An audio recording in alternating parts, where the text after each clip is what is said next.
مساء الخير جميعا.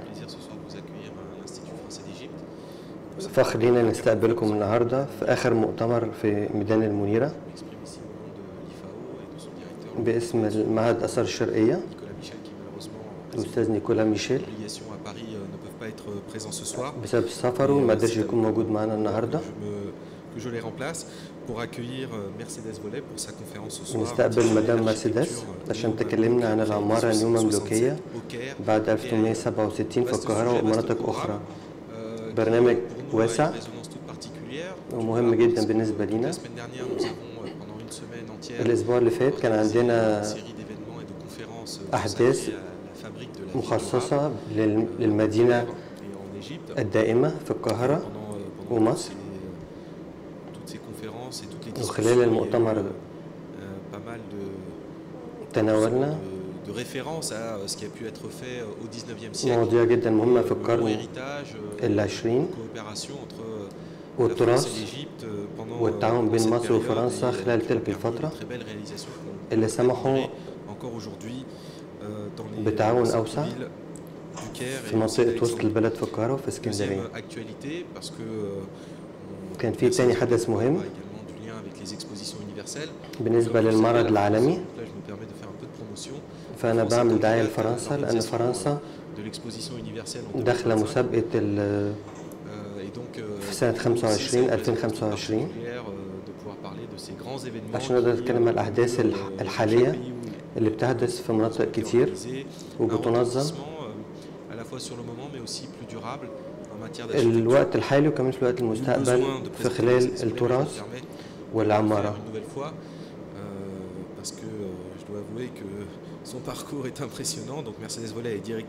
مدام مرسيدس مديرة في الأبحاث في المعهد CNRS متخصصة في التراث في القرن العشرين 19 بما يخص مصر، وشرف لينا نستقبلها النهارده بينا.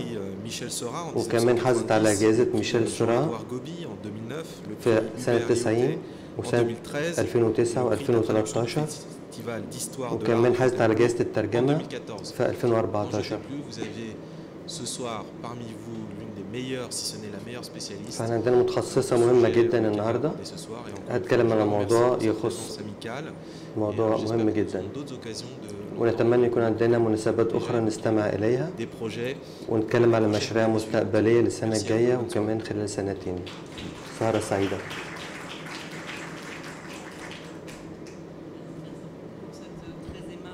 شكرا للتقديم الشيق والمرحب. أنا كمان عايز أشكر الإيفاو معهد الآثار الشرقية اللي سمح لي أكون موجود النهاردة في نطاق مؤتمر ميدان المنيرة، وتاريخ مهم جدا وبيتوافق مع إصدار كتاب الفوليوم 20 على المعمار الحديث في مصر، وكمان أوجه أخرى هتكلم عليها النهاردة في هذا الكتاب. أنا سعيدة جدا يكون عندي الفرصة أشارككم بأبحاثي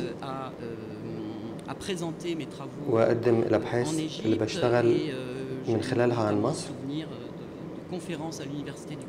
وكمان بفكر في مؤتمر القاهرة جامعة القاهرة من سنتين اللي كان مهم جدا بالنسبة لي، وكمان الحوار اللي دار بيننا وبين أساتذة جامعة القاهرة.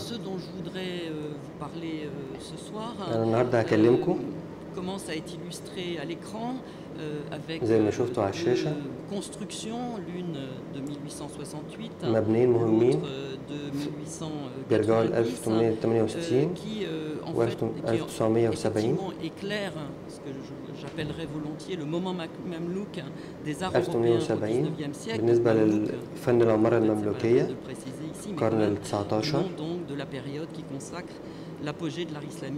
اللي هي بتمثل قمة العمارة الإسلامية في القرن ال 14 وال 15. الأستاذ محمد عبد الله اتكلم عن المعرض العالمي avant de devenir les constructions qui sont à l'écran, ont été des pavillons d'exposition universelle. كمان المبنيين دول اتعرضوا في العرض العالمي المعرض العالمي. وده هيبقى بيميز جناح مصر في خلال الفترة دي. ont réinventé une autre architecture. Donc il y a cette idée de recyclage, vous allez voir, et d'archaïsme. وهتشوفوا ازاي المثال المعمار ده سمح بخروج معمار جديد تاني على التراث ده. vous dire ce soir, ou en tout cas vous essayer de vous faire sentir une autre petite chose, puisque je vois شيء تاني أنا شايف إن في متخصصين في الآثار في مصر. ومهم جدا إنكم شفتوا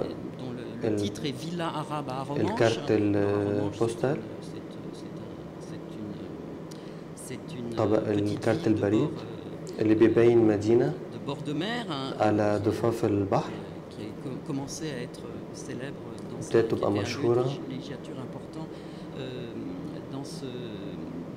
à ce moment-là, mais surtout ce qui est intéressant de noter, c'est que donc Villa Arabe, là sur la carte postale, mais dans les archives et dans le testament en particulier de son propriétaire, la construction qualifiée de chalet égyptien dans les sources, et non pas Villa Arabe, non pas chalet arabe et non pas chalet ما كانش عربي بس ولا إسلامي، بس كان شاليه مصري، تراث مصري. في البطاقة البريدية اللي شفتوها في المدخل.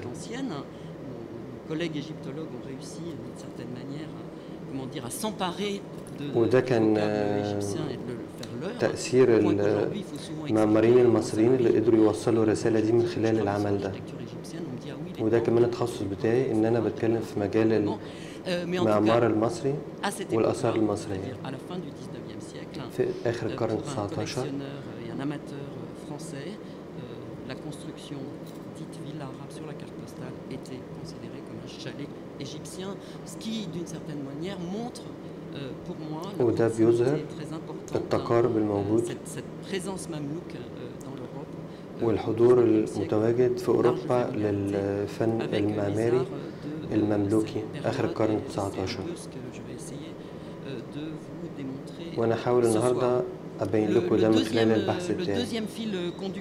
تاني موضوع أو تاني محور للبحث بتاعي القراءات المتعددة اللي ممكن تصدر من هذه الظاهرة لما نتكلم عن العمارة النيو-مملوكية أو العمارة الإسلامية. بنحاول نعمل قراءة أكتر سياسية للظاهرة، ولكن أنا هحاول أثبت إن في أكتر عمق ثقافي وعمق جمالي للكتابات التاريخية اللي هي ما تقدرش توصل الرسالة دي. Donc voilà, j'ai conçu cette intervention en 3 temps. Dans un premier temps, هتكلم في خلال 3 محاور. أول حاجة أتكلم على أهمية اللي بيعطيها الفنانين والمعماريين للقاهرة في القرن الأول القرن ال19 ووصف مصر، حتى لو دي كانت ممكن تبقى ترجع لقبل كده بشوية، بس دي خطوة مهمة وعملية.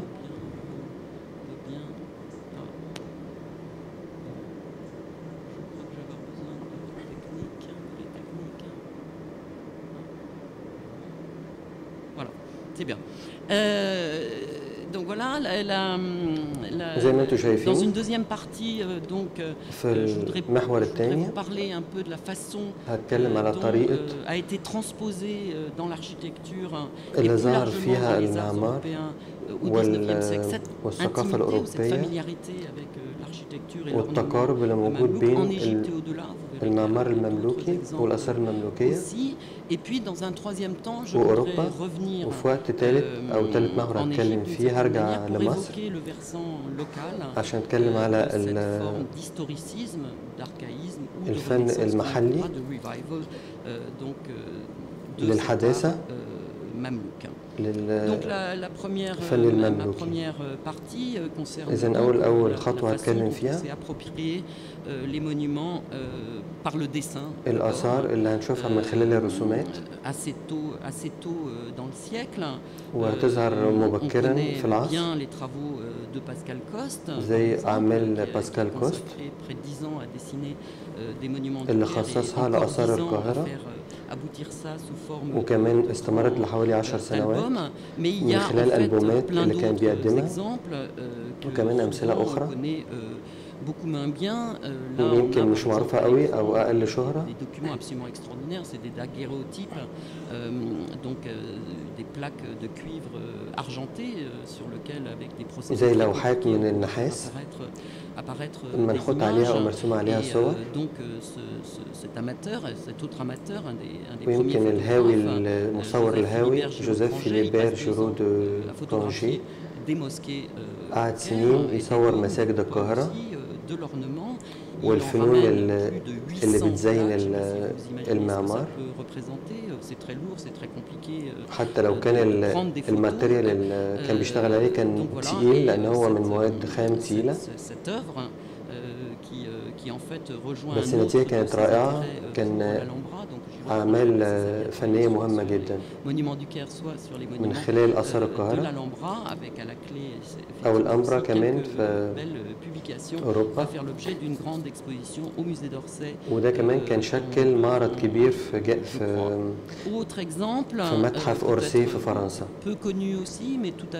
في فنان تاني يمكن مش معروف أوي برضه اسمه أدالبير دو بومون كان موجود في القاهرة في سنوات 1840.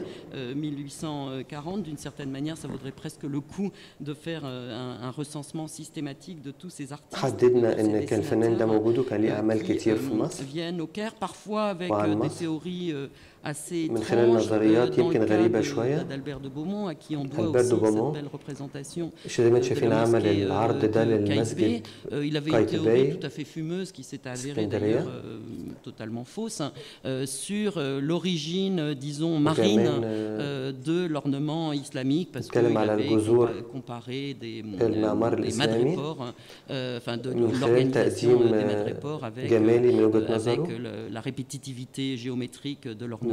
كمان تكرار الأبعاد الهندسية. Qu'effectivement, à cette époque-là, toutes sortes de, enfin, il y a un intérêt pour ces monuments. كان في اهتمام كبير للآثار دي كنا بنحاول نفهم الفلسفة بتاعتها حتى لو ما فهمناش كل حاجة كنا بنحاول نرسمها.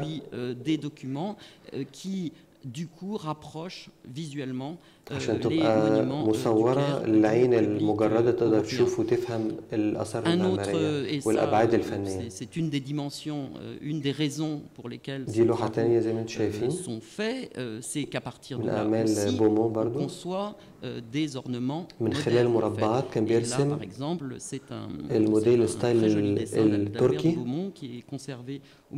وده برضو موجود اللوحة دي في متحف des carreaux dans le style turc à partir d'un exemple d'Iznik qu'il avait probablement relevé en Égypte. Alors c'est jamais vraiment des copies complètes, c'est aussi une dimension d'interprétation, mais من حاجات هو كان رسمها مش كل الشغل بتاعه طبعا. Cette architecture, cette décoration a dans l'imaginaire كان فن اللي هو التزيين اللي بيمثل الأهمية عند الرسام ده. Prise d'Aven, lui c'est encore une autre histoire. كان في فنان تاني اسمه بريز دافين 20 ans en Égypte. قضى 20 سنة في مصر. كان موظف في الأول تحت حكم محمد علي. وبعد كده اشتغل لحسابه الخاص. faire ce qu'il appelle une histoire monumentale. عشان يعمل تاريخ. C'est le moment en Europe où l'histoire se constitue, enfin l'écriture historique commence à se constituer en dehors des seuls textes et où on s'intéresse aux objets mais aussi aux monuments pour écrire une histoire à partir de là. Et l'idée c'est que d'une certaine manière le monument ou l'objet donne un rapport كان direct بيهتم à أكتر des choses بالأثر du passé, à بالشيء la اللي différence موجود des textes qui souvent sont ultérieurs et qui أكتر من donc الاهتمام ont بالنصوص une على أساس médiation, en tout cas, sépare العنصر نفسه l'observateur يبقى مهم contemporain زي أهمية du التاريخ. passé. En tout cas, pareil, il y a eu, c'est quelque chose qu'on fait moins maintenant, mais il y a eu يمكن ده pendant قل longtemps شوية دلوقتي بس ده كان في وقت طويل des قوي histoires في monumentales, القرن et c'est ce التسعتاشر à quoi بيهم الفنانين Émile الرسامين Price s'est والمعماريين. attaché avec, en produisant toutes هنا sortes de relevés, en في particulier أشكال entre تانية مختلفة 1858 et موديل تاني مختلف من 1860, donc الرسم relevés بتاعه d'inscription, relevés de بيمثل كمان marbre الخط العربي وكمان كان ممكن بيستخدم الرخام عشان يستخدمه يكتب عليه برضه. Oui, des photos très anciennes, donc des années 1858. وهنا في صور برضه من 1858 dans la cité des morts, في المقابر مصر القديمة et des publications مدينة aussi. الأموات. Price d'Avesnes dès les années 1858 écrit من أول sur les 1858 monuments du Caire كتب على الآثار dans القاهرة les encyclopédies françaises, في الموسوعات الفرنسية et d'ailleurs à toutes sortes de théories lui aussi وكتب sur برضو la façon. Donc comment il faut faire pour s'approprier l'art arabe, et il a cette citation dans ses papiers qui sont conservés الفكر في الفن العربي de France وده موجود في المكتبة الوطنية في quel que soit فرنسا le talent النهاردة qu'on possède, il faut s'arabiser pour faire de l'art arabe. C'est en entrant بشكل coréen dans la vie des عربي. كان musulmans, بيقدم ده parlant leur للفرنسيين langue, بشكل en عربي respectant leur religion, en épousant leurs préjugés que je suis parvenu وكمان à كان pénétrer دايما un tant soit متضامن peu مع dans الثقافة les العربية mœurs et les والإسلامية coutumes des المصرية Arabes وبيبين العادات d'autrefois. والتقاليد Et on voit الشرقية aussi, في مصر. je vous ai mis à l'écran une gravure d'Adalbert de عندكم Beaumont pour vous مثال montrer qu'en تاني fait c'est des mondes extraordinairement لألبير دو liés بومون aussi. عشان يبين الحياة في Ils se الشرق عندنا في connaissent مصر. tous. Price d'Avesnes a aussi utilisé des gravures de Giraud de Prangé à partir de ses photos en particulier. Voilà. Et c'est aussi des entreprises, l'art arabe de Price d'Avesnes, كان دايما الفن العربي موجود qui a عند connu دافين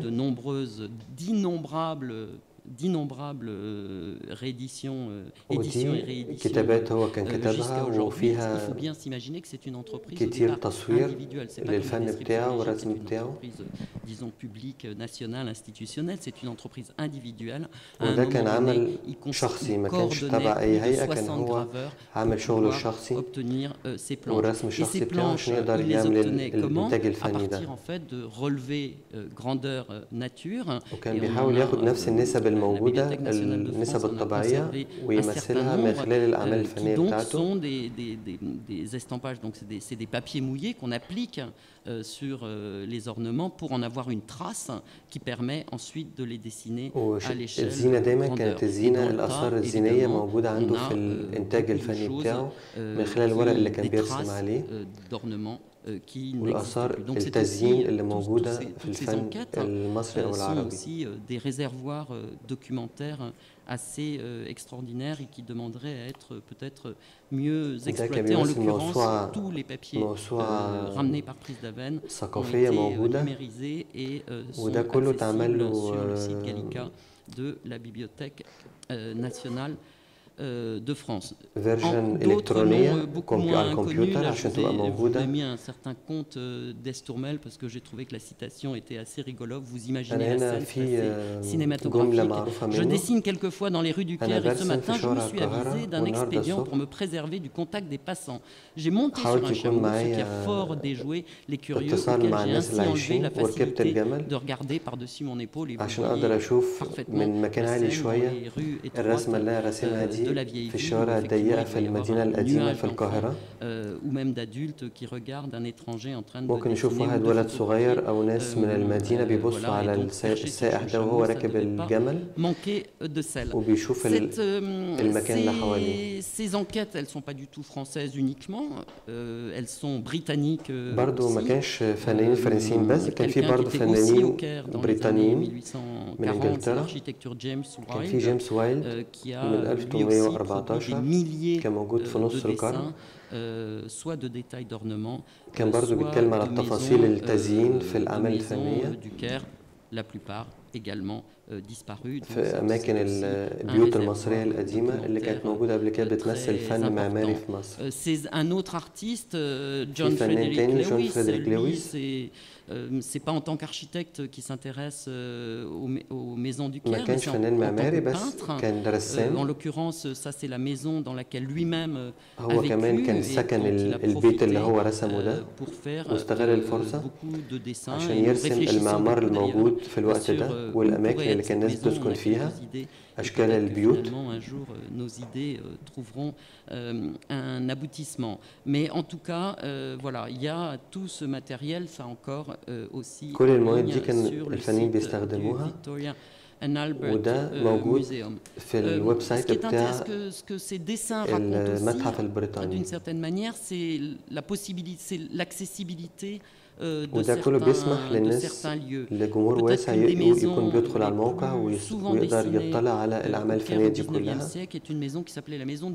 زي البيت المفتي اللي كان موجود في 1874 في القاهرة.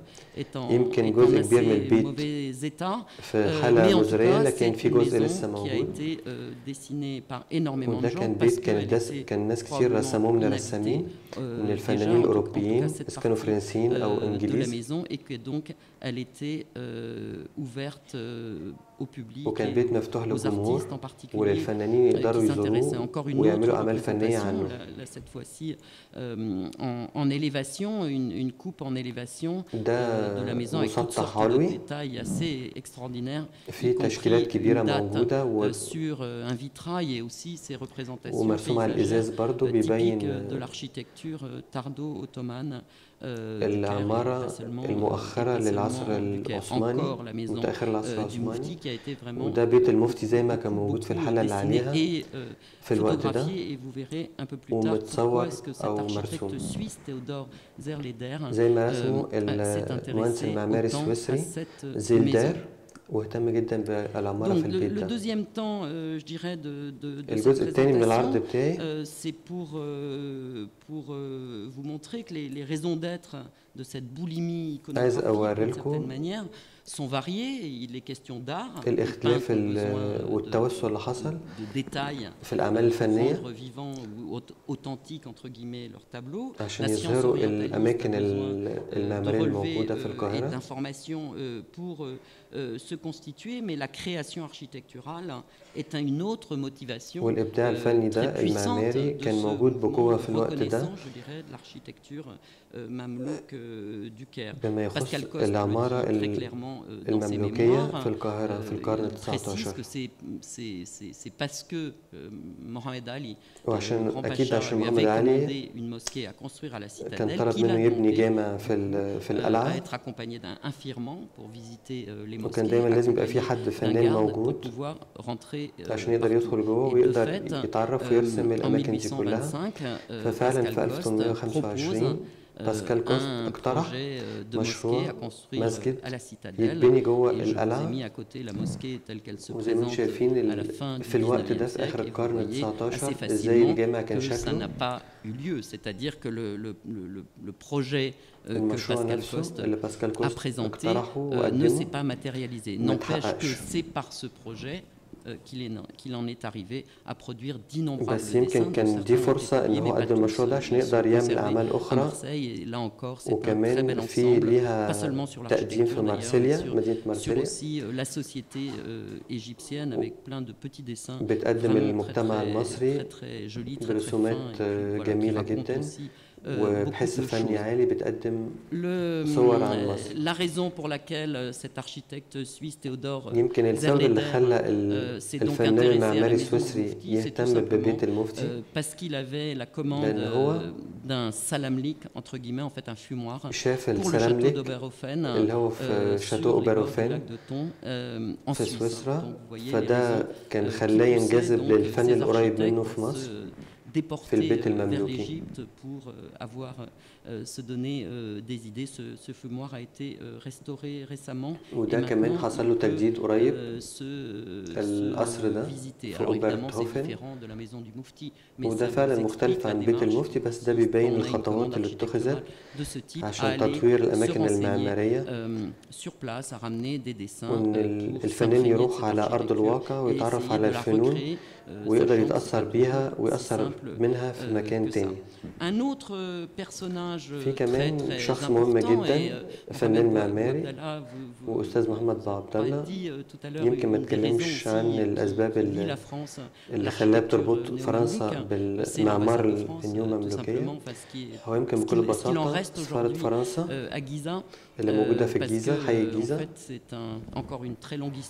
يعني دي قصة طويلة وتاريخ طويل، لكن يمكن مبنى السفارة نفسه ده كمان فن نيو مملوكي بيبين العلاقة بين مصر وفرنسا والعناصر المشتركة الفنية.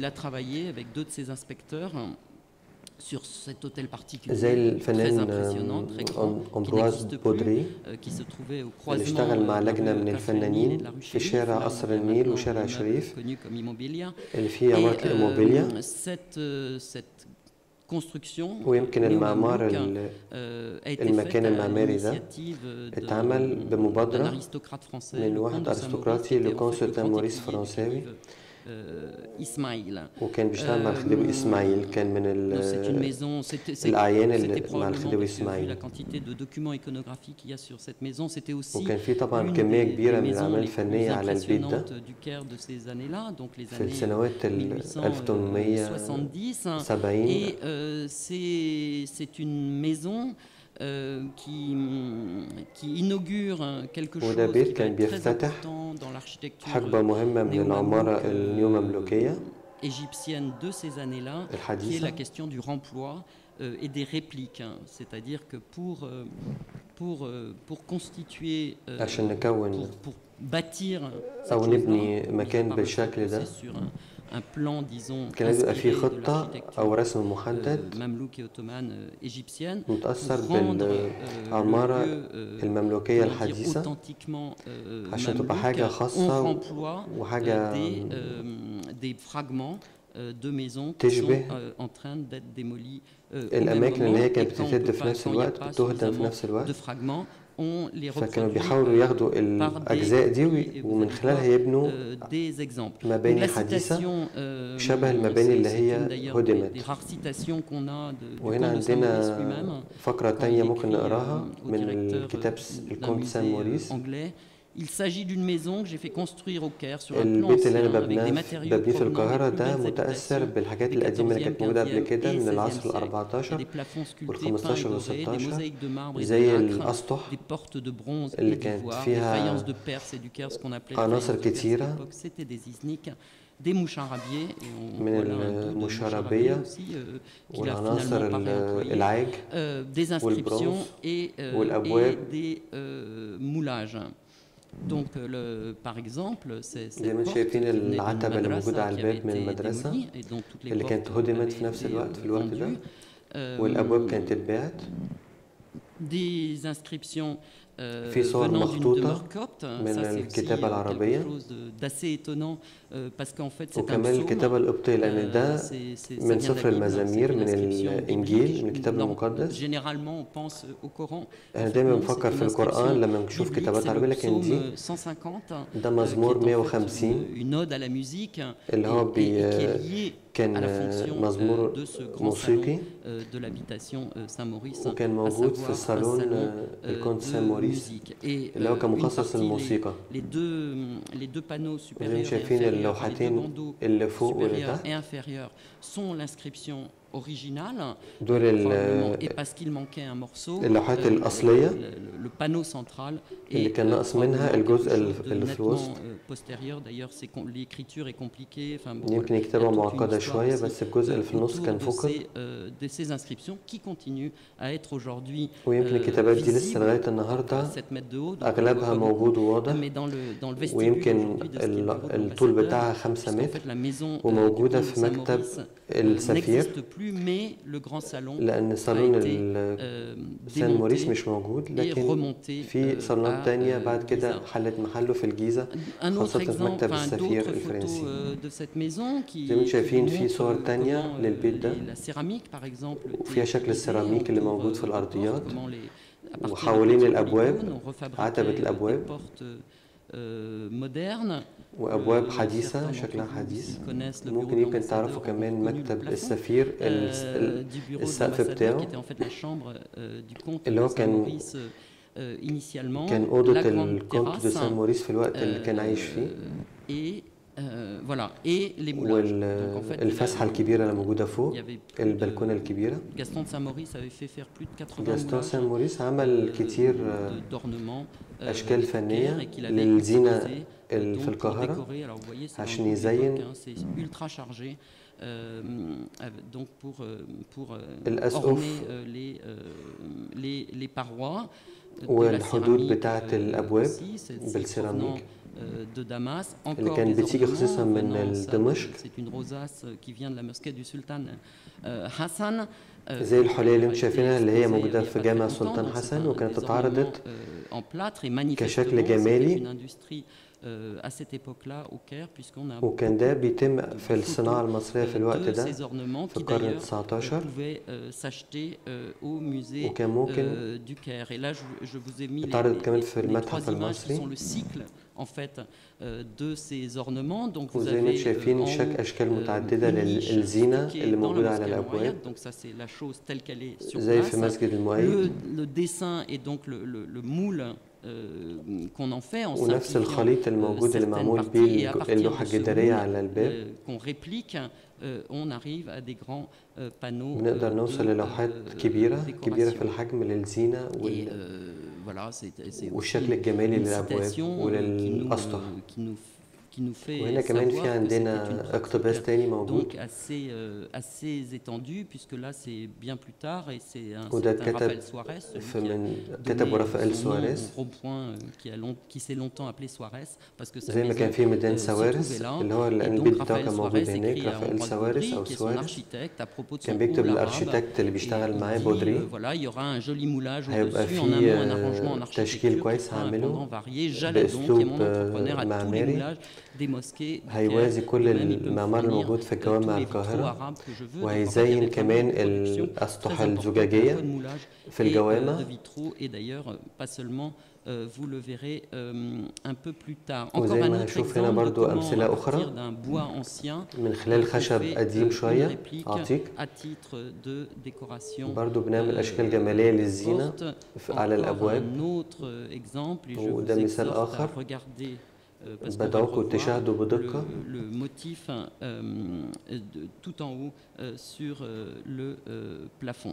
شكل السقف وكمان المدخل نفسه زي ما انتم شايفين زي ما موجود لسه لغاية النهاردة. ده آثار موجودة من كل اللي كان موجود اللي بتوري شكل الفيلا بتاعت سان موريس في القاهرة. ما كانش دي بس الفيلا الوحيدة، كان في كمان فيلا تانية بس حالتها مش كويسة، وكان فيها برضو أشكال المشاربية.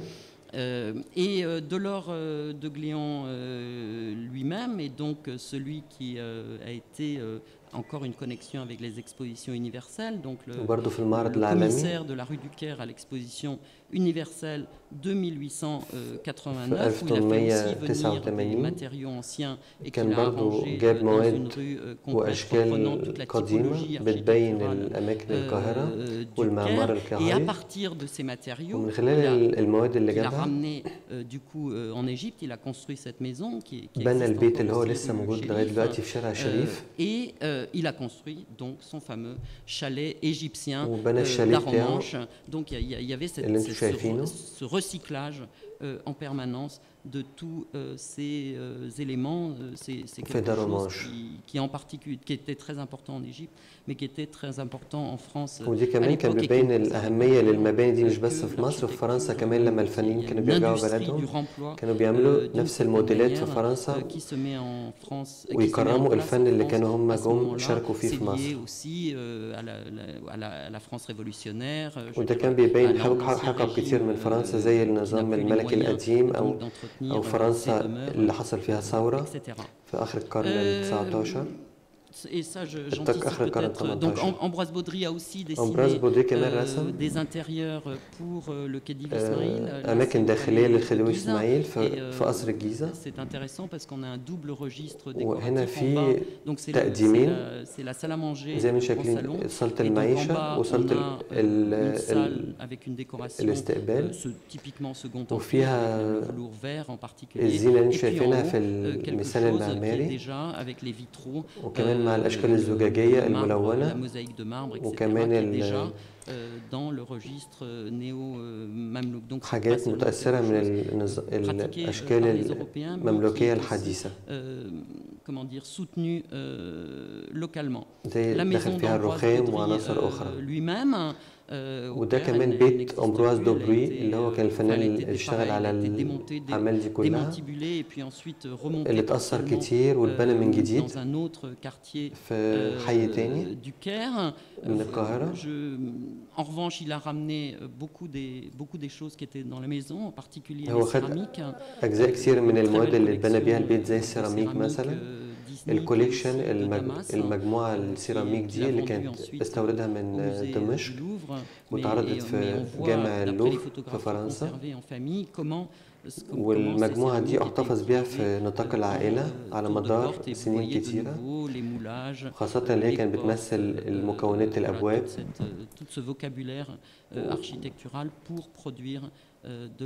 وكل العناصر اللي كانت بتمثل الفن المعماري النيو مملوكي أو المملوكي الحديث.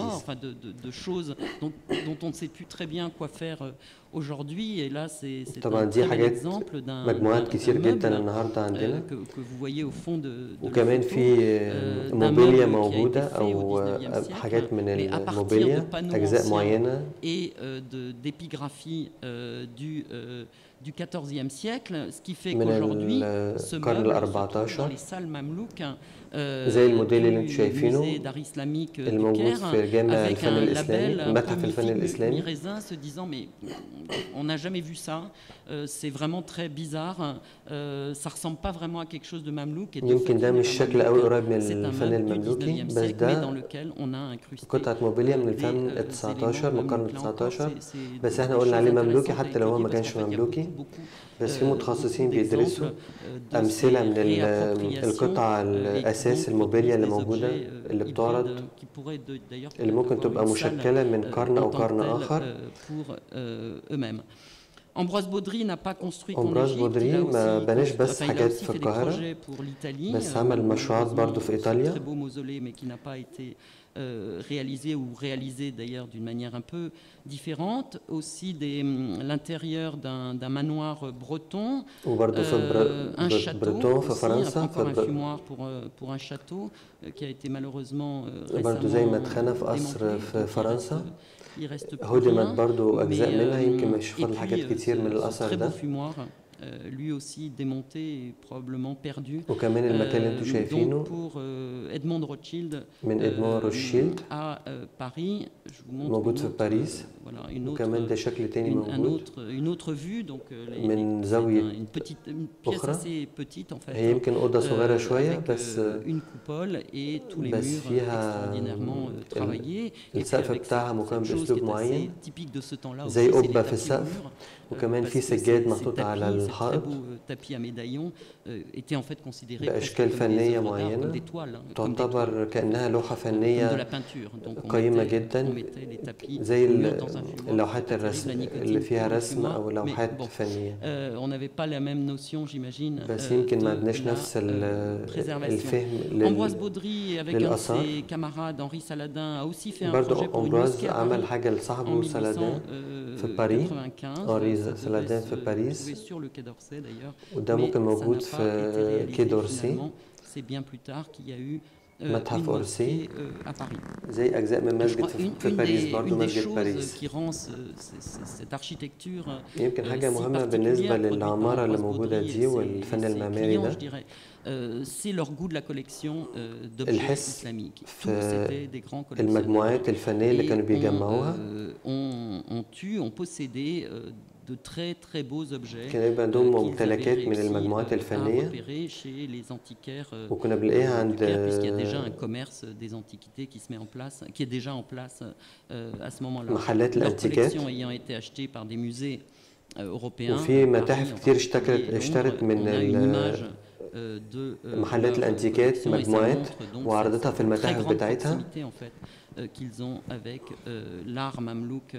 بتبين برضو الفن المملوكي ce qu'on appelle une chinoiserie mamelouk, c'est-à-dire اللي هو قريب يمكن من الصين بأسلوب مملوكي، الفن الصيني بأسلوب مملوكي في الأشكال اللي انتم شايفينها اللي اتأثرت بس مش في السيراميك بس كمان في الأشكال اللوحية الصينية. وكتير كانوا تجار بيهتموا بالمجموعات دي وبيعرضوها في المحلات الانتيكات بتاعتهم. وبرضه دي من مجموعة أمبروز بودري من العصر الفاطمي اللي هي تعتبر من العناصر المهمة من الفن الفاطمي، موجودة في صالون أمبروز بودري في باريس لغاية آخر أيام حياته. كان في المذكرات بتاعته موجودة وكان برضو بيكتب عن المجموعات اللي هو ممتلكها، بيأرخها في الكتابات بتاعته. C'est pas les seuls. Il y a d'autres raisons en particulier. يمكن في أسباب تانية للتجار اللي كانوا بيهتموا بالمجموعات دي بالفن الإسلامي كمان. يمكن كان الأشياء بقيمة عالية جدا، خاصة السجاد اللي كان بيتعلق على الحائط. كمان هنا بنشوف مجموعة تانية من المعرض في باريس.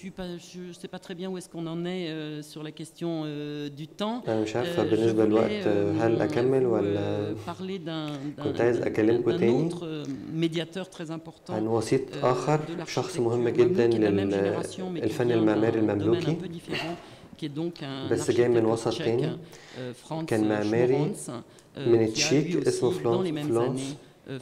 فرانس شومورز.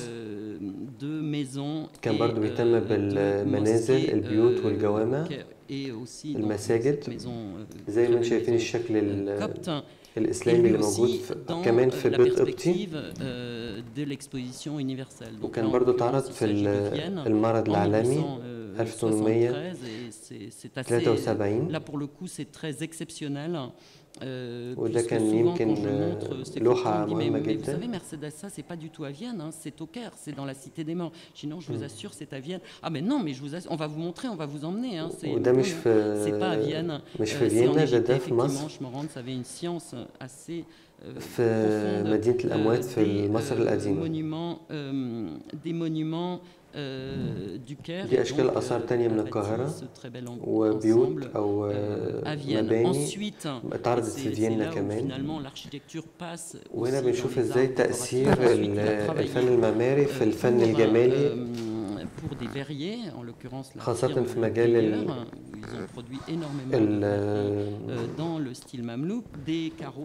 المجموعات الأكواب والأواني اللي من الزجاج.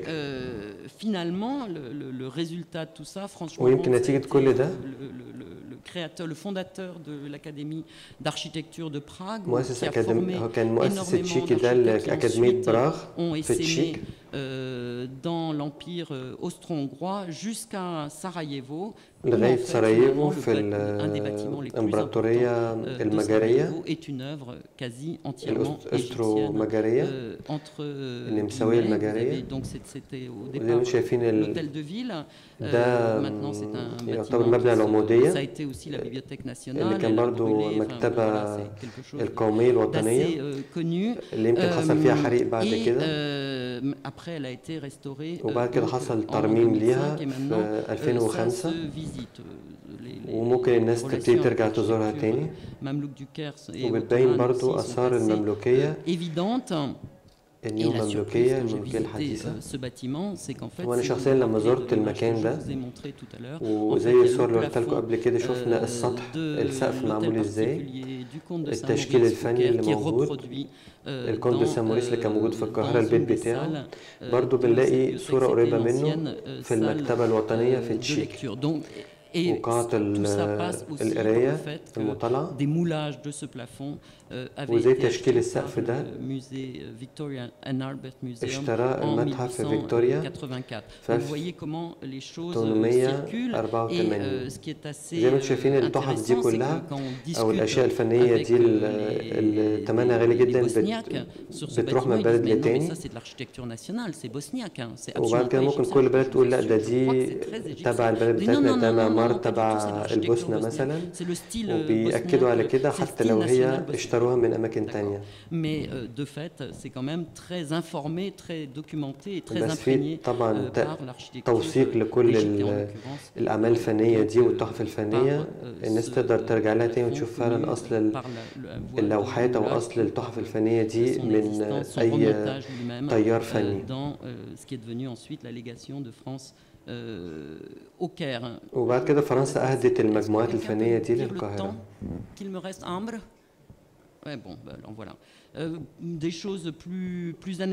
يمكن في حاجات فكاهية شوية ممكن نحكي عنها، زي المبنى جاودي ده الكابريتشو.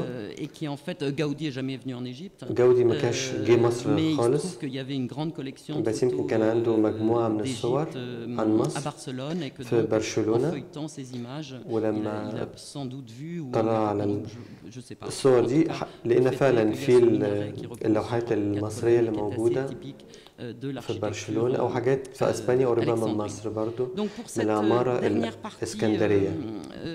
يمكن آخر جزء هتكلم عنه من العرض بتاعي. Là, on est à Paris, mais je voudrais revenir au versant local.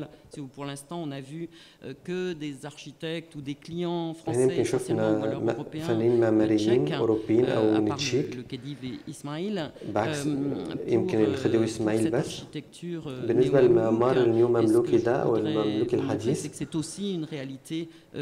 ده كان واقع مصري شارك فيه ناس هو كتير، وكمان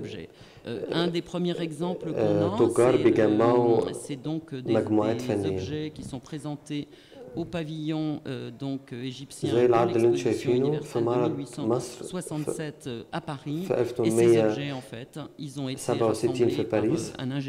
ده واحد مهندس حسين باشا فهمي المعمار هو اللي جمعهم. كان بيشتغل بالنسبة لوزارة الأوقاف، وزارة المعمار والهندسة، وكان بيهتم بالمواد المشكلة من الأخشاب القديمة والمجموعات اللي فيها أخشاب قديمة أو أشياء. وبعد كده اتباع الأشياء دي في لندن، والمجموعة دي بتبقى النهاردة موجودة في إنجلترا في لندن. فهمي باشا، حسين فهمي باشا،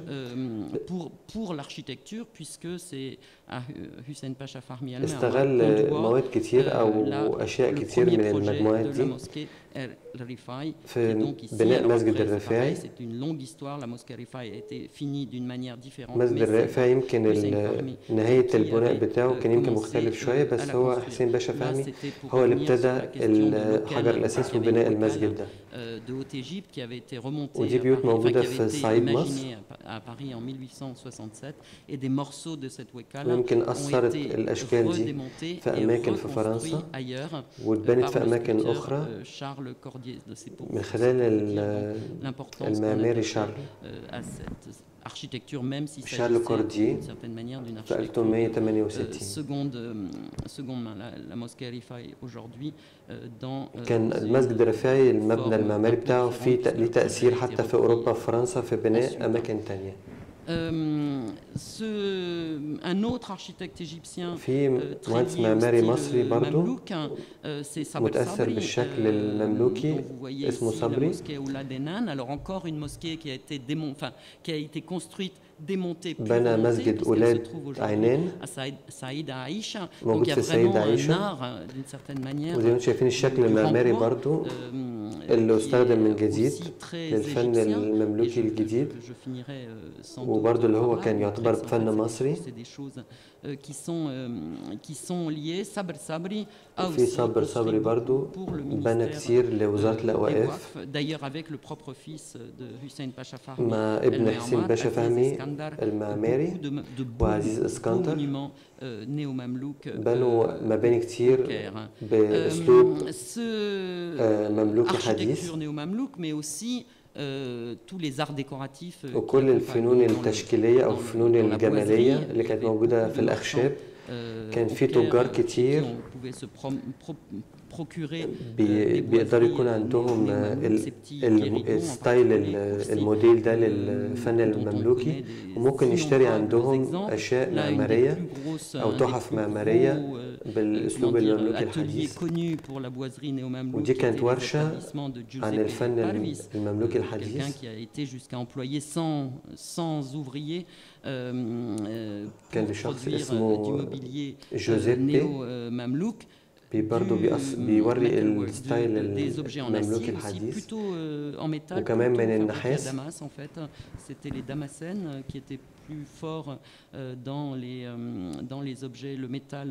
وطبعا المواد دي كانت كتير بتبقى مستوردة من دمشق.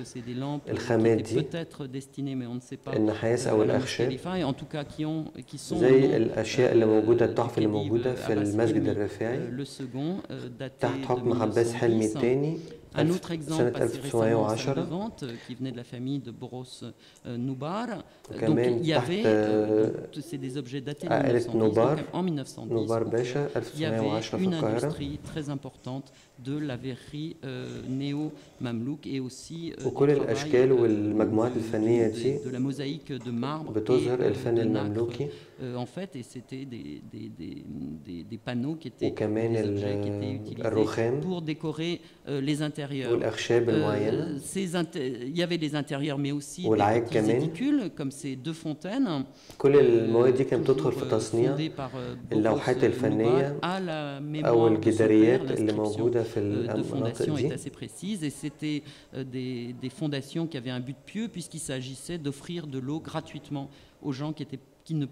وكمان بتدخل في تشكيل الأماكن اللي بيحطوا فيها مية الناس تشرب منها، الناس الفقراء. Un intérieur mamelouk, une maison entièrement mamelouk d'ailleurs, et ce très bel exemple aussi connu comme Dar el-Mathaf, malheureusement démoli en 1955, et qui est toujours ce même exemple de quelqu'un qui collectionne les objets, puisque Omar Sultan en l'occurrence, qui était propriétaire de cette maison, avait une grande collection à la fois d'art ancien égyptien, mais aussi بس كان بيملك برضو أشياء أخرى احتفظ بيها من الفن المملوكي زي البهو اللي انتم شايفينه اللي بيبين الفن العربي في المجموعات اللي كانت عنده. آخر يمكن الصورة دي عشان أوريلكم بأبعد من كل التجار اللي كانوا بيهتموا بالمجموعات الفنية. عندنا هنا أساس برضو ستايل مملوكي حديث وشكل التأسيس الحجرة نفسها.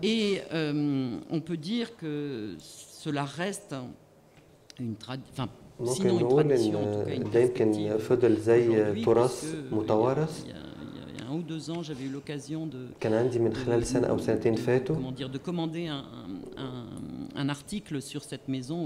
طلبوا مني أعمل زي مقال عن الفن الموجود ده وعناصر أو أشياء فنية.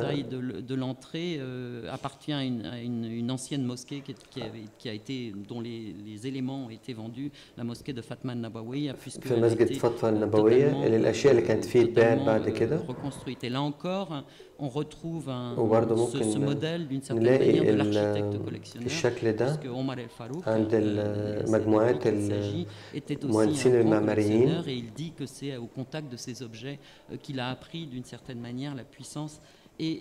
لأن كتير ناس معماريين زي في بيت الفيوم عمر الفاروق اتأثر بالستايل ده. ويمكن عشان آخر صورة هوريها لكم عشان نشوف التأثير ده في التاريخ المصري في العصر الحديث أو التاريخ الحديث خلال الأبحاث بتاعتي. قابلت ناس كتير مقاولين بيهدموا أماكن قيمة عشان يبنوا بدلها حاجات تاني تدخل فلوس أو رجال أعمال أو شركات معينة بتاخد أماكن تعمل فيها أبنية مختلفة. فحاولت أشرح له المهنة دي بالذات. اسم المهنة بتاعتكم بالعربي؟ قال أنا بهدم، أنا هادم. لا مش مقاول، ديموليسور. مش مقاول، لا هادم.